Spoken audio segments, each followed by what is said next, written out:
Après avoir rencontré les autorités à tous les niveaux, c'est avec la presse guinéenne que cette mission de l'Alliance des parlementaires et élus locaux pour la protection du littoral ouest africain a échangé sur les questions liées à la protection de la nature. De nos jours, l'environnement guinéen subit une forte dégradation qui, du coup, impacte négativement sur la vie des populations. Les espaces marins et côtiers n'échappent pas à cette règle. En plus de la destruction de la mangrove, certains produits halieutiques sont menacés de disparition. D'où la nécessité pour tout un chacun de s'impliquer activement pour la sauvegarde de cette richesse naturelle. Impliquer les parlementaires qui sont issus justement de la volonté populaire et les élus locaux qui eux-mêmes sont issus de cette volonté populaire, ça signifie une certaine volonté aujourd'hui qui se dessine pour que tout le monde se sente concerné, chacun dans sa parcelle, pour prendre à bras le corps les problèmes environnementaux auxquels nous sommes confrontés,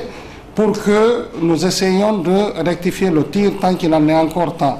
Parce que ce n'est pas encore tard, mais je pense que le moment est venu de s'engager de plein pied dans ce combat. L'implication de tous, c'est aussi l'implication des parlementaires qui sont d'ailleurs les représentants du peuple au sein de l'Assemblée nationale. En Guinée, la commission ressources naturelles et environnement de l'Assemblée s'active déjà pour concrétiser sa volonté de protéger l'écosystème du pays. C'est dans cette perspective qu'elle a procédé à la mise en place d'un réseau local de l'appel. Plusieurs autres initiatives sont envisagées dans ce sens. Cette rencontre représente pour le PREM la continuation d'un lobbying qu'il a entamé depuis quelque temps pour la protection de l'environnement. Le partenariat Recherche Environnement Média sollicite aussi l'implication de la société civile, mais surtout des acteurs de la pêche.